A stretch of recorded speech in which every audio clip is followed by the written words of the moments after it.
Hi, I'd like to suggest ways in which you can constructively tackle someone's poor performance and even prevent it. Firstly, we need to establish that there is indeed poor performance. To do this, we need two pieces of evidence.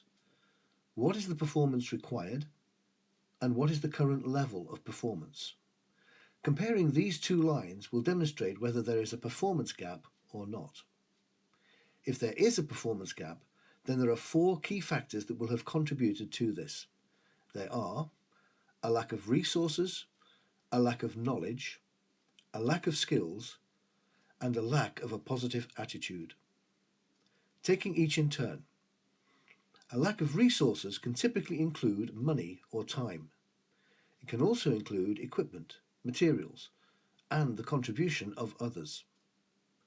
In terms of knowledge gap, there can be two elements. The performer didn't know what was required, or they didn't know why it was required. The latter is important because of its impact on motivation. People are less likely to get on with something if they can't see its purpose or point.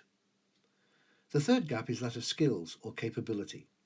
The person may simply not have the ability to perform the task to the level required. And finally, there's attitude. The person is not committed to the task and either avoids it or does it without due care and attention. One or more of these will be the reason for poor performance. Therefore, the solution to both preventing and addressing poor performance is to look to the four factors, see which are creating the problem, and address them. So look again at the two key evidence lines, the required performance and the actual performance. It is possible to move both lines to close the gap. It may be that in each of the four areas, the expectations are too high and unrealistic, so perhaps they should be adjusted downwards. But in most cases, you will want to adjust the actual performance upwards, and here's how. If it's a resource problem, ensure the resources are available as and when required. If there's a lack of knowledge, then make sure the brief for the task is good and detailed enough, particularly around the factors and standards that matter. And make sure the person knows why the task is important, especially how the client or customer benefits or how a problem is solved. If the person isn't capable of performing the task to the level required, then provide the necessary training, coaching, or support. Attitude is perhaps the hardest of the four to address, though if the resources, knowledge, and skills are properly covered, then there is less likelihood of the individual having a poor attitude towards the task in the first place. However, if attitude is the problem, remember that someone doesn't have to like the job in order to do it. It really helps if they do, and it's worth doing what you can to make the job and its environment enjoyable. But it isn't essential.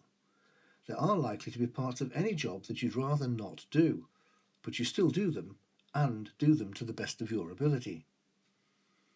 Finally, it's worth looking at the diagram again to discover where the true ownership of poor performance lies. Who is primarily responsible for each of the elements on the diagram?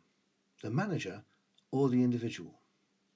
So, who is responsible for setting the required standard, identifying the current performance level, establishing that there is a performance gap, ensuring that the right resources are available, ensuring the individual knows what is wanted and why, ensuring the individual has the right set and level of skills, ensuring the individual's attitude is positive.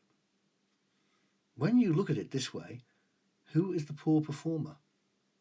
Which is why we recommend that you use this model as a guideline for setting a complex task for someone else to complete. If you use it as a checklist, you are less likely to get poor performance, and as a result, less likely to have to deal with poor performance issues. Thank you for listening.